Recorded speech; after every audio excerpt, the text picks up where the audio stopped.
महाप्रभु श्री जगन्नाथ ओडिया संस्कृतिर प्राणकेन्द्र अटंती।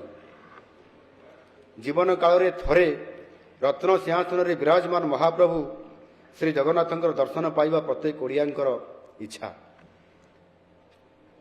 गरीब भक्तों मनस्कामना पूरण करने आमे एक नुआ योजना श्री जगन्नाथ दर्शन योजना आरंभ करने को जाऊँ।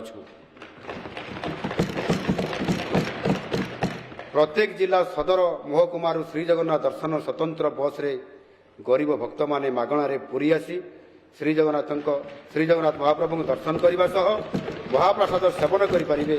एपाई बजेट 30 कोटी टंकार व्यय